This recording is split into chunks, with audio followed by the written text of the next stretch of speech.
If you're looking for something truly new to watch this year, today I've got you covered. I'm going to show you what I consider to be the 10 best brand new series to drop in 2025. Let's start things off with a brand new series from the creator of Mayor of Easttown. There's been a spate of home invasions. They want me to put together a task force. No, it's not a great time. No, I don't have any choice.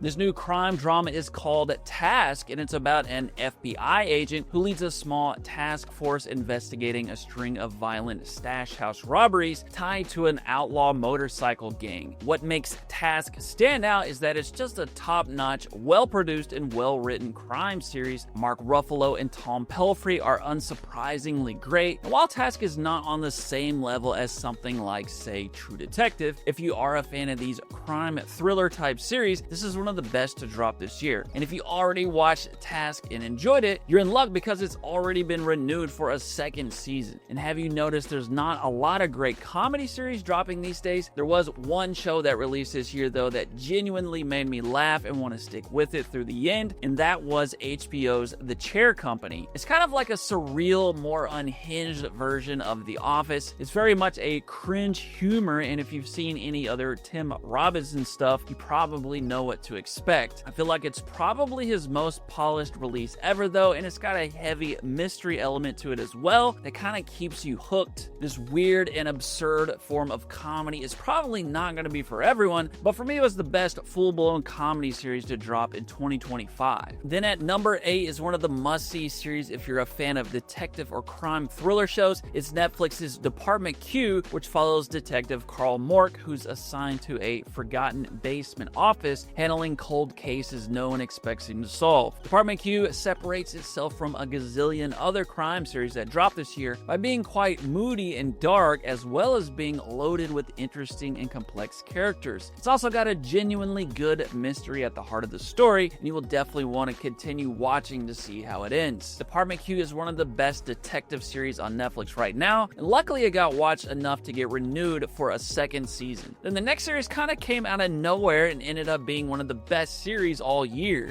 There is a greater destiny out there for me. This will show him. And the rest.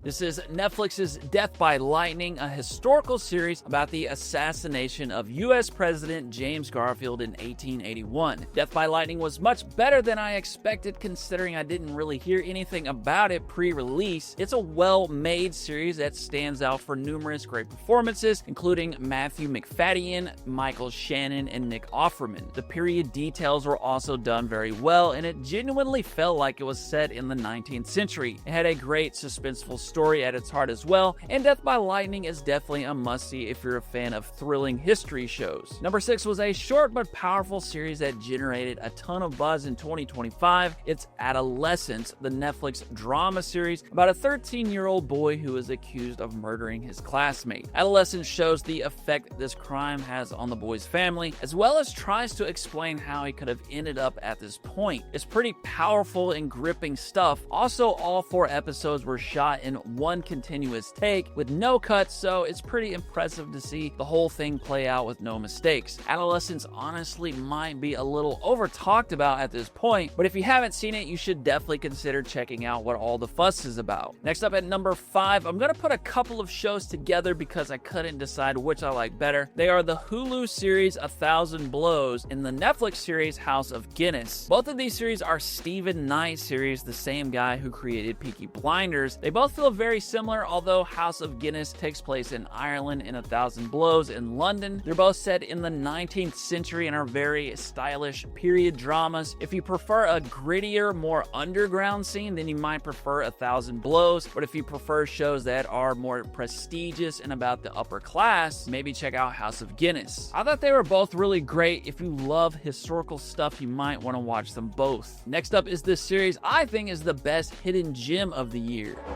Food can often be more eloquent than words. Does he make love as well as he cooks?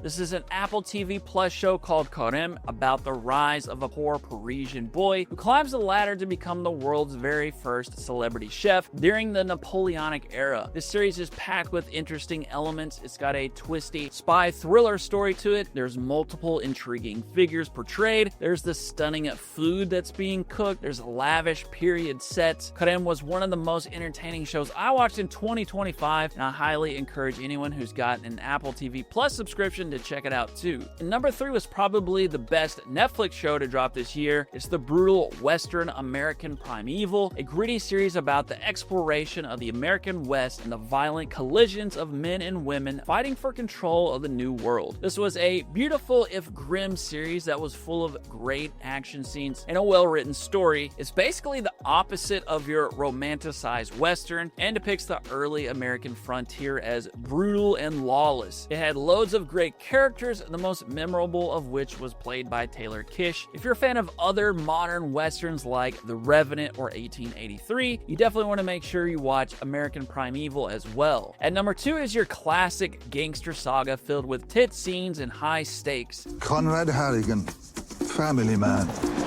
And if you cross my family, well, you'd better pray.